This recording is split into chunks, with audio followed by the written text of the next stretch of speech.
So after the second meter, we talk about the Dana scaling rule, and we just discussed the two kinds of scaling: constant field scaling and constant voltage scaling. So in the constant field scaling, all the dimensions and voltage scale. Then the power density will remain the same, but the frequency could be increased. Under the constant voltage scaling, where all the dimensions scale and voltage, but voltage does not scale, then the power density will increase. So I think for the Dana scaling rule, I think the best way for you to review is to refer to this table. It summarizes the generalized scaling rule with this alpha.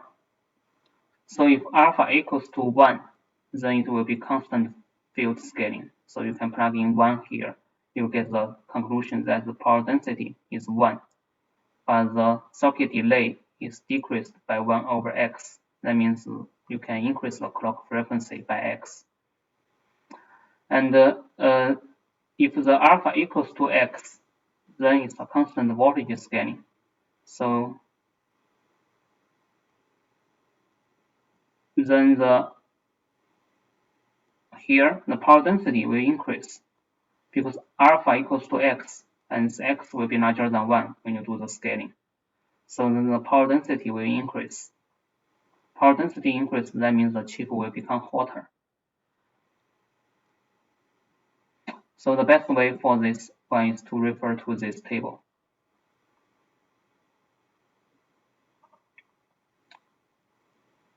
And then we talk about the memory hierarchy in the memory system. Understand why there are different memory technologies in different levels.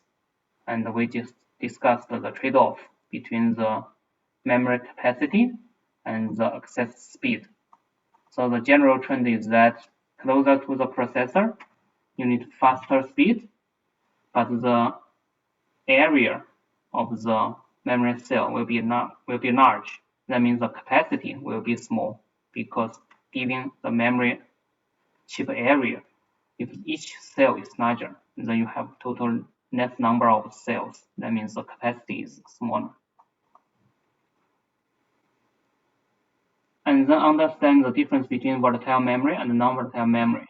So this is when you remove the power supply. If the data is still there, that is non-volatile. If the data is gone, that is volatile. So the SRAM and DRAM is volatile memory, and the flash memory is non-volatile memory. And calculate the access latency in the memory hierarchy. So what does this mean? This means this recursive equations for the latency analysis for the memory hierarchy. So we have different levels in the memory hierarchy, and each level has the intrinsic access time, the small ti, but the perceived access time, the big Ti, is longer than the small ti. Because sometimes when you look for the data in the certain level, you couldn't find the data there, and we call it a miss. If you find the data there, it's a hit. So if you have a miss, then you need to look for the data in the next level. So we have this recursive equation. The big Ti is the perceived access time Ti for this current level, and it equals to the small Ti, that is the time you need to spend on accessing this current level. But if you miss the data, you need to go to the next level. So you have the Mi, which is the probability of miss, and then multiply by the next level's perceived access time. So you have this recursive equation here.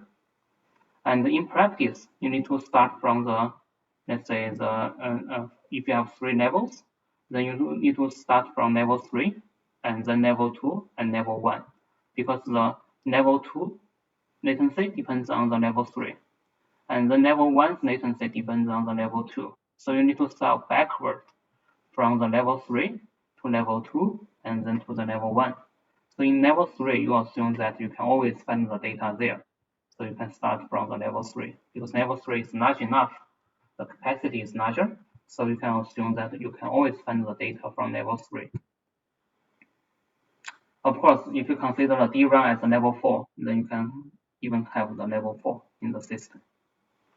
So it's just a hierarchy. All right, so this is for the access latency in the hierarchy.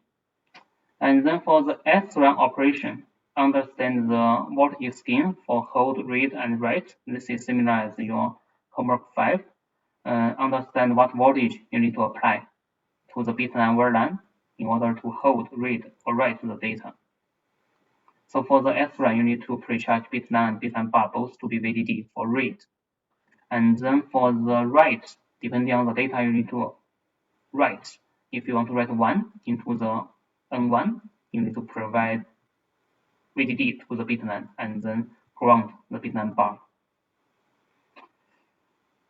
And then understand the principle of the DRAM operation. And similarly, if you want to read the data from the DRAM, you need to apply. This is different than SRAM. You need to pre-charge the bit line to be half VDD. There is a single bit line for the DRAM, and you want to pre-charge that into the half of the VDD. And then ability to calculate the sense margin. So what is sense margin in the DRAM? So in the DRAM, when you pre-charge the bit line to be half VDD, then depending on the data pattern you store there, if you store 1, then your bit line will increase by this delta V above the half VDD. And if you store 0, then your bit line will decrease by this delta V. And this delta V is given by this formula, 1 over 1 plus CB over CS times half VDD. So CB is the bit line capacitance, CS is the DRAM cell capacitance. So you can plug in the numbers and calculate the delta V. Ideally, you want the delta V to be large because you want the sense margin to be larger than any noise in the circuit. So this is the DRAM sense margin. And also understand the DRAM's refresh. Why we need refresh? Because we just discussed in the last homework, the DRAM cell capacitor will leak over time because of off current of the transistor, for example. Then the voltage stored there, VDD, will decay over time. So we need to periodically read the data to refresh the data, because once you read, the data will be recovered. I got one question, is the VBL the pre-charged value? So what does this mean? So the VBL for the read operation for both SRAM and DRAM, you need to pre-charge that.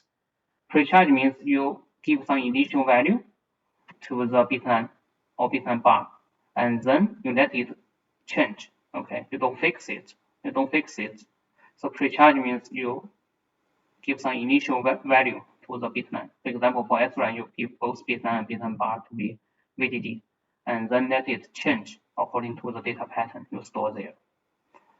Similarly, for the DRAM, you pre-charge to half VDD, and depending on the data pattern you store. If you store 1, then the bit line will increase from the half VDD, or if you store 0, it will decrease from the half VDD. So in the DRAM sense margin equation, what value of VBL should we use? So this one, half VDD. So this VBL bar is half VDD, and this delta V is already include the half VDD into the calculation. So delta V eventually is a portion of the half VDD. So it's already pre-charged to be half VDD. So this is the DRAM, and finally the flash floating gate transistor.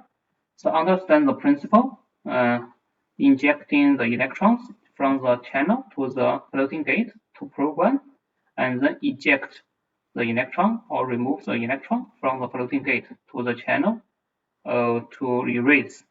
And then the program state, or when you have electrons in the floating gate, the threshold voltage will increase. So this is the principle of the flash. And I think that's all for the materials. And then some tips. You can practice the practice exams from the previous semesters, and then redo the homework, and review the lecture examples, and bring real calculator. And of course, we don't enforce the closed book policy here, so we don't require the cheat sheet. You can refer to the your lecture notes or whatever you like, because we have this online test. So if it's in the classroom settings, then we require you to bring like 3 pages of cheat sheet, and we provide this equation sheet for you. But in the online test, we still provide this equation sheet for you, and you can refer to the next lecture notes. So we relax that requirement. Yes, we have similar number of questions as a midterm 2. So if you feel comfortable in midterm 2 in terms of the number of questions, then you will feel more comfortable in the final exam because we have 20 minutes more time. And we don't use the full hours in the scheduled time slots because we don't really have so many questions in the final exam. It's similar as the second test. So we don't need 3 hours for that. And pay attention to the true or false questions, and there will be a time penalty. So this is same as before. So if you are uncertain about your answer, then leave it blank. To get partial credit, write down the equations first, and then do the numerical calculations. So we want to see your approach first. So first thing is true or false, and then we will have some calculation-based questions or diagram-based questions. So write down the equations first for calculations. And when you draw the diagram, then draw it clearly. So this is the review for the materials for the final.